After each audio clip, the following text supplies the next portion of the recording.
Well, events, as they say, seem to be piling up on the world stage. We've had Ukraine, Russia. Now we're looking at Hamas, Israel. Uh, Taiwan is looking very tasty to China, who's had its eyes on it for decades. We're also seeing increasingly the impact of Iran on the world stage. We've thought about China, obviously, and Russia, but Iran seemed to disappear from the headlines somewhat. Well, they're back because it's pretty clear that Iran is the state sponsor of most of the terrorism in the Middle East, and perhaps behind Iran stands China. Uh, for this guy who spent his year in private equity doing investments where the world was much more certain, we were risking dollars, but we weren't risking lives. And with the Biden administration seemingly making one feckless bad move after another, I'm getting very concerned about where this is going. So I've asked my friend Brandon Weichert, who we all know, one of the really most interesting geopolitical strategists around. Brandon is working on a book. I'm not sure when it's published. We'll find out in a second, about Iran. And as you may recollect, we talked with them a couple of months ago about China, and China's building bioweapons. And then I think, as I recollect, Brandon, you've also written an interesting book on space warfare, and that also seems to be coming into play. The world's become a very dangerous place. So, Brandon Weichert, what are we to make of events? Well, you are correct that it is grim and getting grimmer. I keep telling people in the private sector for the last 6 months who are interested in political risk, or geopolitical risk. I keep telling them that this election is going to be the last chance, really, to stop the bleeding, as it were. I know everybody says that every election cycle, and certainly in my life, everybody says that every 4 years, but 2024 is really going to be the year that determines whether the United States remains as the global superpower or whether it becomes truly a declining power among many other great rising powers like China in particular. And so if we reelect Biden, the situation will worsen. It will likely deteriorate to the point that you have major conflicts erupting everywhere. Supply chains will be disrupted. Prices of pretty much every kind of commodity, especially oil, will skyrocket. And life for the ordinary American, the middle-class American, who's already under so much, threat economically, will only get worse. And so that's the stake. If you want to avoid World War III, it really comes down to leadership. And it looks like Donald Trump's going to be the nominee. If he is, he will have my complete support, because I believe he will be the one to stop us from going into this nightmare scenario that you and I are talking about. Well, I was on CPAC Now with Matt and Mercy Schlapp day before yesterday, and I boldly predicted that Republicans will win and Trump will be our next president. And then I left it at that. It's looking. It's my usual hedge. It's certainly looking like he's going to be the nominee. Now, whether he can win or not, the general election, it's really going to be contingent, on what's going on in August to October.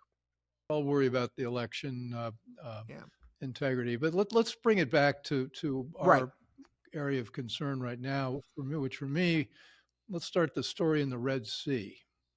Yeah, we've got now the Hamas atrocities in Israel, and then Israel's response been ongoing now for about 2.5 months, almost 3 months, and that's proceeding at pace. But in the meantime, the Houthis in Yemen have been lobbing every sort of drone and missile at shipping in the Red Sea, and of course we know they're backed by Iran, and we haven't really responded. We've just let that happen. And as a consequence, I think 8 out of the 10 major shipping companies are no longer using the Suez Canal, Red Sea to transport.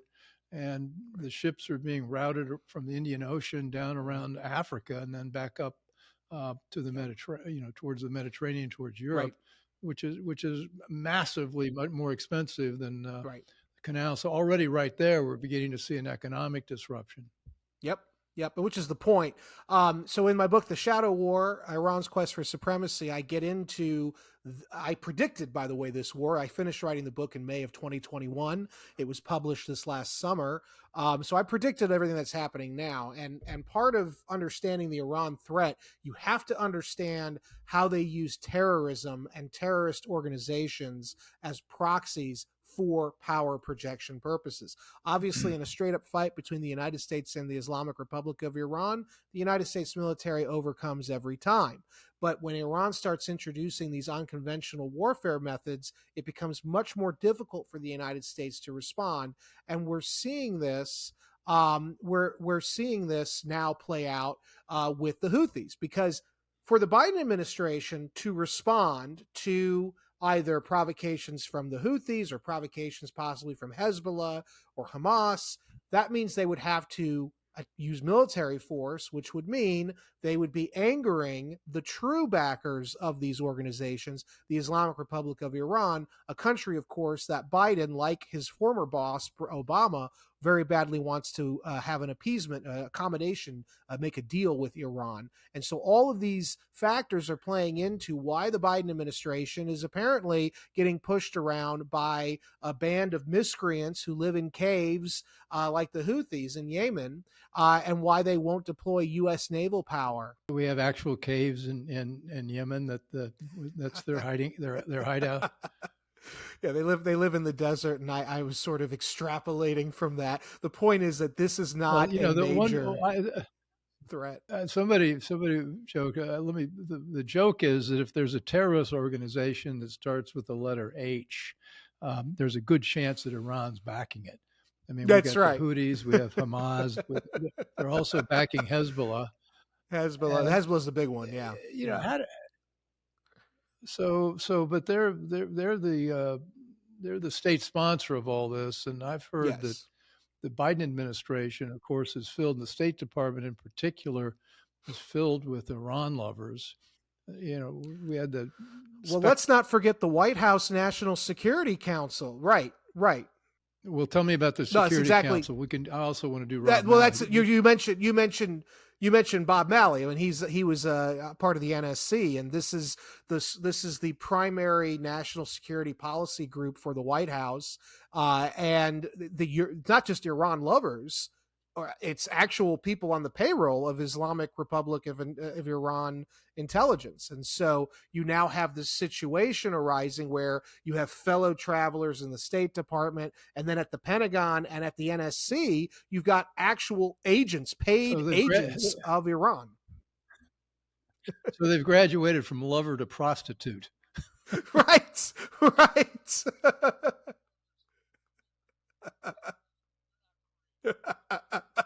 That's right. And that's who's formulating our Iran policy. And so it shouldn't surprise any Americans scratching their head going, how are we letting the Houthis walk all over us? Or how are we letting Iran get away with all of that they're getting away with? Well, it's because we have a president and an administration right now that not only is sympathetic to Iran, but actually has been penetrated by Iranian intelligence. Your audience should be aware of one thing in particular that's been glossed over, and I think it's been glossed over because there's actual investigation going into it.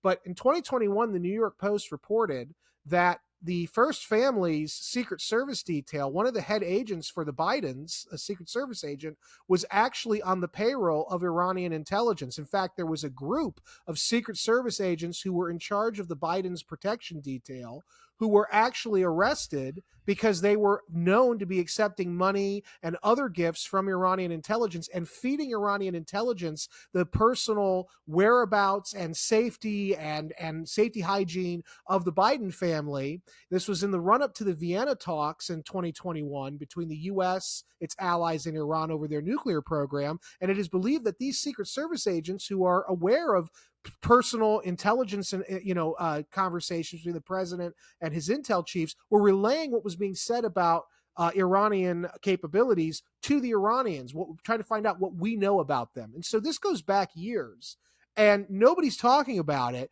The Biden administration has been thoroughly compromised, not just by China, but by Iran as well. And this is why we're letting the Iranians run roughshod over us and our allies in the region. Well, there's another reason we're letting them run roughshod is this is an election year.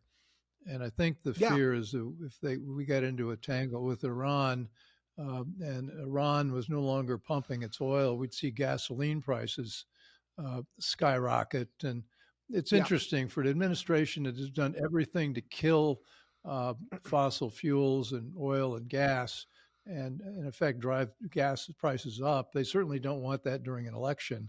And no, and no. and seeing a something lit off, and so the politics of this are interesting. Of course, if we don't do something about Iran and Israel decides to, there's a point at which, I'm sorry, Israel might start Yeah, lobbing missiles at Iran, and then we've got a full scale conflagration in that yeah. area. Well, it's already Is starting to that happen. You're a absolutely scenario? no, you're right. That's exactly where this is headed. And so the Israelis, so basically what happened was the reason October 7th even happened was because after the Trump administration left office, they left the conditions for a stable, pro American peace in the region between Israel and the Saudis to create an anti Iran coalition, with the Americans kind of staying in the background, kind of helping both parties contain Iran. Biden takes power. He does pay lip service to the Abraham Accords, but behind the scenes, his team is dismantling those accords. The Israelis and Crown Prince Mohammed bin Salman tried to continue with that alliance even after the Americans under Biden were stepping back. Netanyahu travels to Crown the Prince of UN. Saudi Arabia. Yes, yes, This is Saudi Saudi Arabia. Arabia. Okay. Yes, Yeah. yes. We And gotta. so, Although we don't know the names and countries as well as you do, so we've got to nail it yes, down. So forgive me. this I is thought I Saudi said that. I'm Arabia. sorry. They've been Yes. trying to preserve. Yeah, so the Saudis Okay, and the maybe you Israelis did. have been trying to get together,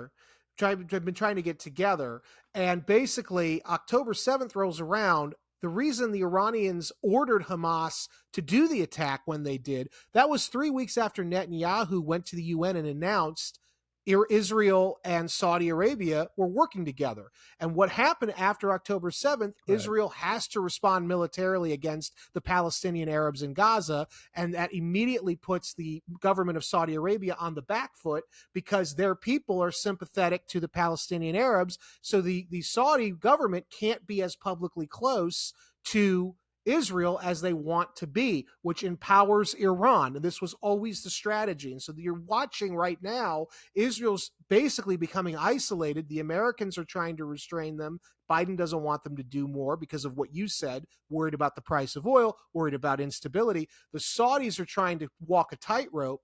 And what this is going to do is it might actually force Israel to get desperate and actually start doing what you're talking about, launching attacks across the region, which would then precipitate the very war we're supposedly trying to avoid. And Biden's worried about Michigan, which has one of the largest Arab Right. populations in the United States, and he wants, so the whole political calculus is entering in here, and not anything about the long term strategic interests of the United States. Right. And we are going to, what's going to happen, I think, is the closer we get to the election. And by the way, the Iranians know that if Trump is reelected, their whole little plan for pushing the Americans out of the region by attacking our allies like Israel and Saudi Arabia, that whole plan dies. So I actually think the fact that Biden might not win the election in 2024 is prompting Iran to get more aggressive, to kind of use it before they lose it, if you will. Because if Trump gets reelected, they're going to have to stand down because Trump's going to go crazy on them.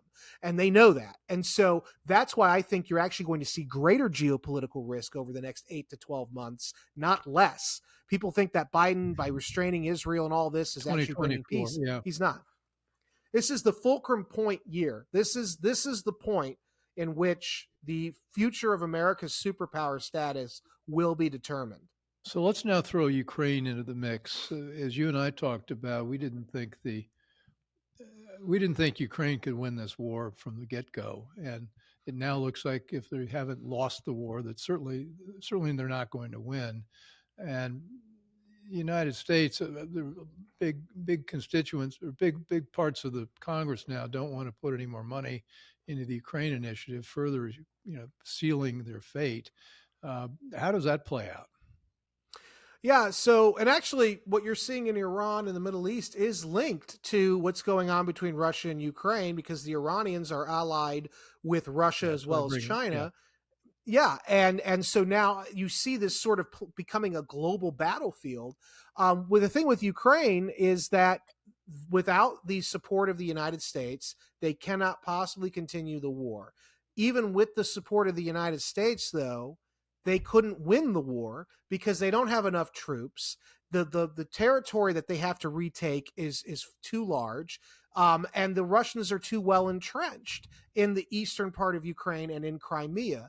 And the war in Ukraine, and you and I might have spoken about this before, but the war in Ukraine is all about Sevastopol, which is the naval port in Crimea. That is what this has always been about. After the Cold War, people like Victoria Nuland and other neoconservatives got it in their head that we could push Russia out of its historical foothold in Sevastopol and therefore deny them access to the Black Sea by making Ukraine a NATO and EU member. And Putin knows this. This is, by the way, the basis of my next book, which is right now entitled A Disaster of Our Own Making. Putin is aware that he's got 4 major warm water ports, one in Tartus, Syria, one in Sevastopol, Vladivostok, and one on the Baltic Sea in the Kaliningrad. He needs warm water ports to be a truly powerful nation with international trade linkages. He cannot afford to lose Sevastopol, and Well, so he's going to fight to the death for that. well, Sevastopol is Crimea, which is for those of us that don't have a map in front of them, it all open. This all sits above the Black Sea, and the warm water ports you're talking about are in the Black Sea, and Ukraine and Russia really traditionally sort of shared that access, Right. depending on who was in charge. And so that's why this is so strategically important. Right. A war of our own making. The title suggests what you believe. I believe that we've provoked Russia in this and made a lot of strategic blunders and made this war inevitable. And now we're paying the price for that. Agree? I think you're right. Yeah, I think you're right. I mean, Russia's not innocent in this either. But I do think that we basically, after the Cold War, there was a very small window of opportunity where we could have really flipped Russia into being a part of the West.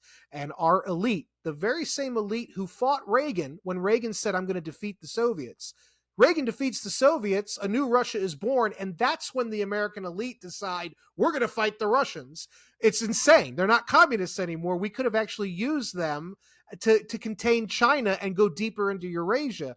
But because of the way the neoconservative and neoliberal elite in DC work, that's when they went to basically to war with Russia. And now here we are 30 years later, a disaster of our own making. All of this was avoidable. Russia cannot abandon eastern Ukraine or Crimea because that is a borderland for their territory any more than we would let Mexico become part of Russia today. It just wouldn't happen. We would go to war for that. And it's the same way that Moscow views this. In fact, they've even said the same thing, is that if we went into Mexico, America, you would go to war with Mexico. It's the same exact mentality. So where does it go from here? Do you? It seems to me like Zelensky's now saying. Zelensky's been an interesting figure. He wanted to negotiate, I think, at the outset, and then dug in and dug in and dug in. Now he refuses to negotiate. Yeah. And now I think Victoria Nuland, who's really the architect of this whole debacle, is saying, well, maybe we ought to start negotiating. Zelensky doesn't want to. So it looks like Zelensky's got to go. And of course, Victoria Nuland's already engineered one regime change in 2014. Looks like she could be about to engineer another. There is a lot of movement right now behind the scenes in Kyiv. You've got people like Kuleba, the foreign minister or the defense minister. You've got people like, I'm forgetting his name, the big general over there. Starts with a Z, Zaluzhny. You've got people like General Zaluzhny, who's very respected, who's been leading the Ukrainian war effort, who's been telling Zelensky, we can't take eastern Ukraine and Crimea. It's not possible. It's not militarily feasible. And Zelensky is saying, no, go, go, go. And so you're right. The makings for some kind of coup are there because Zelensky's already cracking down on these people in his cabinet who are starting to question his war strategy. in about a year and a half ago, after Kyiv was successfully defended from the Russian invasion. That was the moment, and you and I spoke about this before, that was the moment when Ukraine had maximum leverage over Russia, and Russia was willing to make a deal. They went through the Israelis, Naftali Bennett, who was the prime minister of Israel before Netanyahu, and Naftali Bennett is the one who said Boris Johnson in England and President Biden basically threatened Zelensky, you are not to even think about negotiating. And that is what set Zelensky on the path of becoming this hardliner.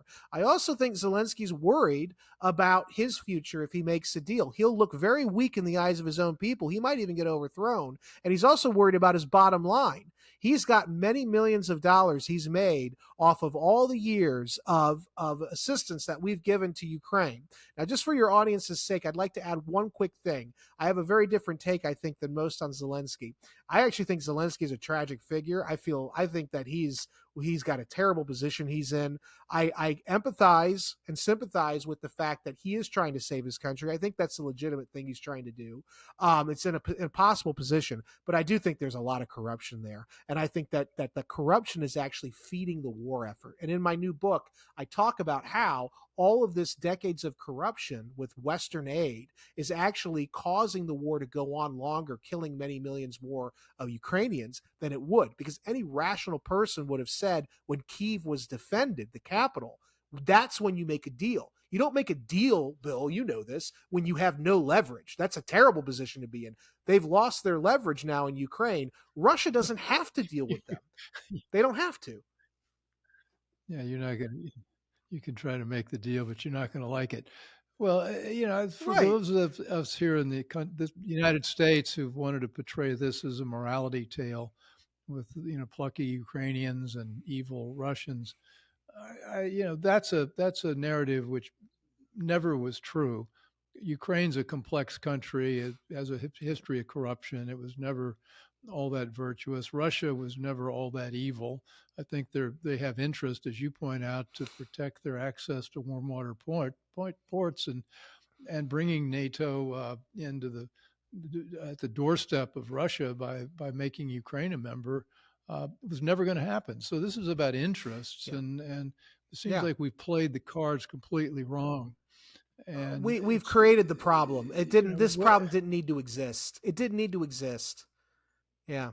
Well, so I want to weave the third player in the stage here, because your initial point about the United States losing its hegemony, I think that's already happened. I think we're already at a point where strategically we don't control events anymore. And we've got Russia, we've talked about, Iran is now looming, and China, of course, is the big one, the 900-pound potential existing enemy out there. What role do you see China playing in instigating what happened in Ukraine, and also instigating what happened on Gaza Strip, and setting this whole counter peg off? Well, powder keg. Let me try that again. Powder keg. Yeah. Powder keg. Well, you're get fast three times. You're powder keg. You're right. Again, I would also like to just say, you said something that reminds me of an old Abraham Lincoln quote. He apparently said at some point during the Civil War, he said that I do not claim to have controlled events, but confess plainly that events have controlled me. And what he was saying at that time was he viewed himself as a failure because he didn't prevent the Civil War, the bloodiest war that we ever fought, the war between fellow Americans. And I'm worried that something similar is happening today on the global stage. America's no longer controlling events. Events are controlling us. And that's when wars, really bad wars, start that get a lot of Americans killed and make a lot of Americans poor. And so that's my fear here. You're absolutely right. And as for China, the hidden hand of the Red Communist Party could be felt at every point in all of these conflicts and crises. In Game of Thrones, the famous series on HBO based on the George R.R. Martin books, there's a character who's an upstart and he's trying to overthrow the system and make himself the leader. And he tells another character, for him, chaos is a ladder. It is you create enough chaos to climb your way from the bottom. As everybody's fighting, you climb over them, and now suddenly they've all fought each other to exhaustion, and now the new guy's in charge. That is what China's doing. Chaos is a ladder for them. They cannot overcome the American-led system without creating so much chaos and despair everywhere and confusion that then America's strained and drained. That's where we are now. Okay, we are strained and drained economically. Our military. Well, no, I'm going to continue. Your larger point's the right one. I love it. The details, though. We've drained we've emptied the shelves of our armaments. We shipped it all to Ukraine. Exactly. We don't have anything left to handle whatever might happen in Taiwan. We've put ourselves in a position financially where we can't afford, because we've shut down our own oil and gas production, or at least hindered it, and allowing the other players like Iran to become strategically much more important.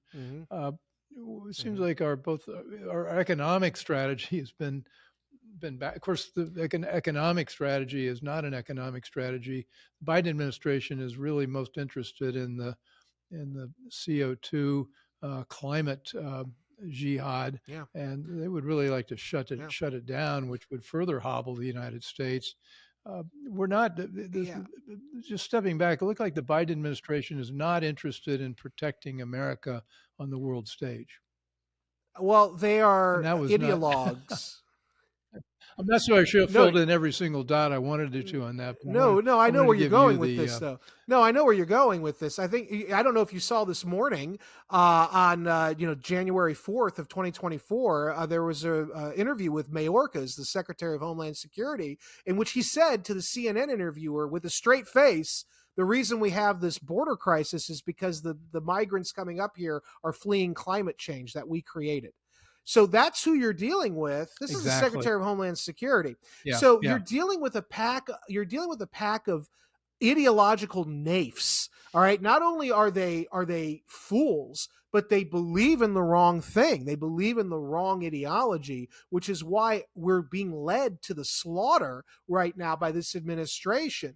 One more thing. It isn't just about cutting off oil. More than that, the Biden administration's policies for the climate also call for making the U.S. military dependent on green energy technology, making our military vehicles go electric.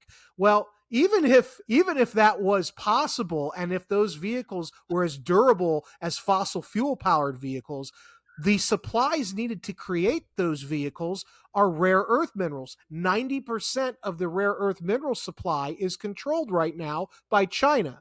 So what Biden's trying to do is buy massively more expensive vehicles for the military and equipment for the military that's supposedly green. And all of those equipment and military vehicles would be built by supplies exclusively provided by China. That is a terrible idea. It's awful. Like, can you see the Battle of the Bulge losing the Battle of Bulge because we couldn't find any charging stations for our tanks, which is what we're talking. There's one sort. Okay, we've got the plug, but where are we supposed to put this? Right. There's not enough. There's not enough sunlight. There's not enough sunlight. Right. Sun ain't shining. The wind ain't blowing. We're dead. But then we've also got the diversity, equity, and inclusion agenda, which is also important to this administration. And we have two flags at each embassy all around the world. One's the American flag, which is, I'm glad they're still flying. The other one is the gay pride flag. Yes. And so, but if they could replace the American flag with the gay pride flag, they would. They'd be happy to do it. So, goodness, we're not cheering ourselves up here. But one other thing, cheery. I think this is actually we're laughing, but they're doing things which are strategically catastrophic. Well, and it's sort of gallows humor, I guess, on our part. But the one other thing I would add, I don't know if you saw, because you mentioned my first book, Winning Space. I was part of the team. I was on the periphery of that formulation of the Space Force. We talked about space dominance. We talked about putting satellite defenses up. We talked about missile defenses. Well, since Biden took over, Space Force has been obsessed with one thing: diversity, equity, and inclusion. So much so that they just promoted a lieutenant colonel who's a man dressed as a woman. And that's who's commanding Space Force forces right now. It's insane. We have literally crossed the Rubicon of insanity. Our enemies are watching this and they're loving it. This is the greatest self-immolation of a superpower imaginable, and it's happened in 3 years. 3 years to destroy what took 200 years to build. It's incredible to see. So we've already got the fire blazing. Let's throw a little more fuel on it. Yeah. I haven't tracked it. Evidently, the story is out that Biden and Sullivan and Newland and Blinken are four stooges that are running our global strategy, are thinking about seizing Russian dollar assets to the tune of almost $300 billion. And that's also a source of their reserve currency, I believe. I'm not sure where Yeah. where it resides. Have you heard that? Is that true? Yeah. Yeah, no, that is something they're looking at doing. I would say I hope that cooler heads prevail, but when you've got boy wonder Jake Sullivan, running the show. Let me explain why this is so, because people hear $300 billion. I've talked to people in DC and they're kind of like, it's not a lot of money when you think about it, but it's really the symbol. Basically, this is part of the Russian reserve currency. This is part of their, yeah. And so you can bet your bottom dollar, whatever's left of it, that the Russians and their allies, because we mentioned China's hidden hand, China is manipulating all of this. They're benefiting from all of this chaos. Russia is now a basically vassal state of China because of our policy in Ukraine. And so Russia is looking at what we're proposing to do. And they're saying, you know what? We're going to go to Beijing, and Beijing's going to go to Tehran, and Tehran's going to go to Caracas and Havana and Pyongyang and all these other countries around the world that are in the global south. And we're going to form our own bloc. And we're going to actually do something. We're going to have a full break from the US dollar as the reserve currency. That'll be how we retaliate. And you're already seeing that play out. And what's happening right now is when another year or two, the debt repayment, interest on debt repayment in the United States will be higher than U.S. defense spending in 1 to 2 years if trends persist. And what happens is if Russia gets China and their partners, the defense budget is about I think it's like $700 or $750 billion. And what they're saying now is based on current trends in another year or two, the interest payment alone on the U.S. national debt will be higher than what the U.S. defense budget is per year. And so if we go after these Russian reserves, the Russians, they might not be able to respond immediately, but that's only going to force them to double down in creating an alternate reserve currency with China. And that's going to destroy the U.S. dollar as the reserve currency. And if the U.S. dollar is lost as the premier world's reserve currency, all of those deficits we've been running for 50 years, all of the spending we do, that all goes away overnight. And then we owe the rest of the world money that we could never hope to have. We can't print and spend anymore. In the long run, it might be better because it might actually force us to get our fiscal house in order. But if it's the Russians and Chinese forcing that situation, you can bet it's going to be paired to actual military moves by them, which is going to be devastating for what's left of the U.S. superpower. Well, yeah. You take, for example, China's Belt and Road Initiative, where they've been investing in infrastructure around the world as a way to gain influence and control over Central and South America, and also Africa, some parts of Asia, et cetera, et cetera. That's hard money lending. I mean, they're going in, they've got real terms. It's a commercial transaction, whereas you look at what we're doing with our global international organizations, the IMF, the World Bank, we're lending money for services. We're lending money for things that are not tangible, and we're also not attaching any strings to it. Except would you sort of salute the gay flag, the great gay pride flag when you walk by it? If you're a Catholic nation, naive approach to dealing in the world. Yeah. And if you're a Catholic nation or a Muslim nation, they don't want to do business with us. So we've been accused of trying to export democracy promotion. We're no longer doing that. We're promoting a transgender wokeism agenda around the world. Yeah. And that, if you talk about countries that don't want to deal with that social piece, if we seize the Russian dollar assets, $300 billion, it may sound like a drop of bucket to us who have a $33 trillion deficit. It's not a drop in the bucket to most of the No. countries around the world who No. are going to start saying, Right. we got to get out of this system. We can't trust Yeah. America at all. That's right. And you're already seeing, by the way, Russia used to be pretty good about trying to be the middleman when it came to Iran, pinging back between us and Iran. The moment October 7th happened, what you have witnessed is Vladimir Putin has decisively made Russia very obvious. He's very clear that we support Iran. We stand with Iran. Just last week, he flew and met with the leadership of Iran and had a photo op with them in which he explicitly said that Russia stands with Iran. Okay, so what you're seeing now is the Beijing-led autocratic alliance throughout Eurasia is congealing into one bloc. They're working increasingly closely together. They have differences with each other, but they're more threatened, they think, by America. So they're starting to set those differences aside in the near term. And now you're seeing not only the branching out of Chinese power through Russia, through Iran, but you're now witnessing the branching out of Chinese power into Latin America. You're seeing Venezuela now threatening to do to Guyana what Saddam Hussein tried to do to Kuwait in 1991. And even if the Venezuelan army is the biggest joke in the world, which it probably is, next to the Iraqi Navy, the fact of the matter is the mere fact that they are threatening to do this is going to destabilize our part of the world and cause an even larger refugee flow. Joseph Humeyer, a friend of mine who specializes in Latin American affairs, he said to me about 2 months ago when we were on the lecture circuit, we were having dinner, he and I, and he said that he thinks it could be the greatest refugee wave in the history of the world if this Venezuelans go into Guyana. Coming up to our southwestern border, which even now is at record numbers of illegal people coming in, we can't control it. Now imagine if there's a full-throated great power war in Venezuela in Latin America between Venezuela and Guyana that forces us to get involved on the side of Guyana and obviously China and Russia to get involved and Iran on the side of Venezuela in our own backyard.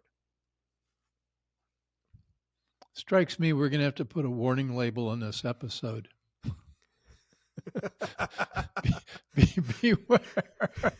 Beware the gloomy scenario. This is dire, children. You have to remember, I think I said this to you before, the Churchill quote. This may be R-rated. Explicit. But the Churchill quote about America has always, I think, been true. I think it will pan out in November as well, which is that basically the Americans do all the wrong things before they're forced to do the right thing. And I think that for the last 3 years, we've done all the wrong things because we could afford to. But now our backs are increasingly against the wall. Because I can't stress this enough. You change the leadership in D.C. It's not a panacea. It's not going to cure all of our ills because we've got some really deep social rot in this country. But in the near term, these threats that we're facing from abroad, those will die down very quickly if President Trump is reelected. I cannot stress that enough to your audience. The rest of the world, notably the Chinese and the Russians, fear Trump. They fear him. They think he is crazy. They think he's the Mad King, if we're going to go with a Game of Thrones reference again. And I think he might be as well. It worked for Reagan. Exactly, and Nixon. Yeah. The Mad King is preferable to Mr. Magoo, okay? Because that's what we have right now with Biden. We have an unlikable Mr. Magoo. And so, the rest of the world thinks it's open season on the United States. In this case, we get Mr. Magoo's evil doppelganger. Right, and his corrupt son of Mr. Magoo. Right, and his corrupt son. So this is where we're at. Is the whole system is blinking red. It's been blinking red for about 4 years. Thank God America, though, usually can course correct because we have election cycles every 2 and 4 years.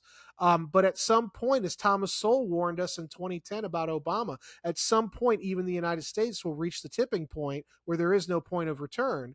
And so that's why I say 2024 is the key theme here. If we can change leadership, as distasteful as people may find Trump, and I know people find Trump distasteful, the fact of the matter is, we had a good economy under Trump. We had one of the best in the world, and we had a safe country. Now, maybe internally there were divisions, but our national security was well protected. And right now it's not. Not only are we internally divided, but our national security is not protected and our economy is collapsing. And that is entirely the result of Biden and the Democratic Party, and it has to be stopped in November. I think that's a last word. I think you've summarized it. Although now that's the theme of block number one. Let's spend 2 minutes on a couple Sure. pieces of good news, just Yeah. just to kind of relieve the gloom. I mean, we've got this case of Argentina, where Mhm. we've got a new president, Milei, who spent 20 years as an economist, and he is just delightful. He was a lead singer in a Rolling Yeah. Stones cover band, Mhm. and I think he did something else equally colorful. But he's a A soccer very player or charismatic something? guy, Yeah. and he called. Yeah. Yeah, he was Y- he was a That's it. soccer player. He Yeah. was a very good soccer player. I think goalie, uh, Yeah. and he is an anarcho-capitalist. Mhm. And you go anarcho-capitalist. I had to get into this. Turns out this was Murray Rothbard, who's a great Yeah. economist. His term, and the essence of this is that anything that's done can be done better by the private sector than the state can do.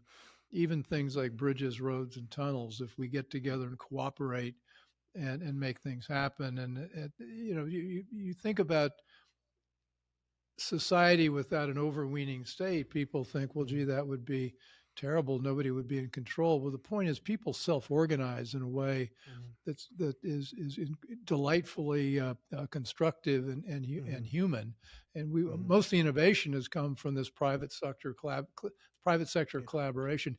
He represents that in Argentina, Yeah. and he's just put out a 350-page manifesto Yeah. really of things that they're going to stop doing rather than they're going to do. And Right. he's a breath of fresh air. He is Of one of the course, we most also unique worry that and he's going to be assassinated. that's right. Yeah, you and I spoke about this. Yes, he is one of the most unique individuals. I'm not a Latin America specialist, but I have been paying attention more and more, just because of the border alone. I've been paying attention more and more to what's going on in Latin America. One of the things I tracked back in the Trump years was the rise of Jair Bolsonaro in Brazil, who was sort of the Trump of Brazil. He had a very robust space program that he brought in, and I talked about that in my first book. That's all gone now. Colombia was like the equivalent of Israel in Latin America. That's how close they were to us. Colombia has now thrown out their longtime right wing pro American government, and they've put in a left wing pro Chinese government that's probably going to make a deal with FARC and the ELN, which are the terrorist organizations, the Marxist terrorist organizations they've been fighting for 50 years and were beating until now. Ecuador is liberal. Bolivia is liberal. You go down the line, all these Latin American countries, since Biden's taken office, they've all inexplicably, or coincidentally rather, shifted to the left. And Argentina stands in stark contrast to the rest of the region. And so my fear is that there is a larger conspiracy afoot, whether it's left-wing ideologues in America at the CIA and State Department, or if it's more probably China and Russia working to put in anti-American forces in our backyard. My fear is that whatever's going on in the wider region will affect Milei in Argentina negatively. He is going to be very much, as Bolsonaro was previously, he's going to be the lone voice for reason and free markets and democracy, true democracy, in that region. And he won't have a friend in DC as long as Biden is in charge. And so my fear is it will be very easy over time as he continues, because he's serious, as he continues to prosecute his agenda and become more and more controversial and more powerful, that he will eventually either be removed like Bolsonaro was under very suspicious circumstances, or God forbid, they may actually just kill him because he's too much of a threat. And so that's my real fear with Argentina, because Milei is. I wish he could be our president. He's great. I do too. Well, Brandon Weichert, let's plug some books here. Yeah. The book we can buy right now is our book, The Shadow War. You wanted to plug that? Tell us the full title and where we can Yeah. find it. Yeah, it's Shadow War, Iran's Quest for Supremacy. And it's basically, like I said at the beginning, it was finished writing it May of 21, and I predicted what's going on now. And it's all because Joe Biden thinks he can make peace with Iran, just like Obama did. And you can't make peace with that regime because they are committed ideologically to a religious belief that does not comport well with the rest of the world. And also, they see themselves as the dominant power, the true heirs of Muhammad, and they're going to fight to the death to ensure that they're the dominant ones. You can't make a deal with somebody like that. And so the book is a warning, and it's an explanation of what we can do. And what we can do briefly is continue Trump's Abraham Accords of bringing together our traditional allies in the region, Israel and Saudi Arabia notably, to contain Iran and to stop their growth. And you can find it on any online book retailer, Amazon, Target. I would say go to your local bookstore, Bill, but those seem to be dying. So people are having most of their luck at Barnes and Noble and Amazon. Great.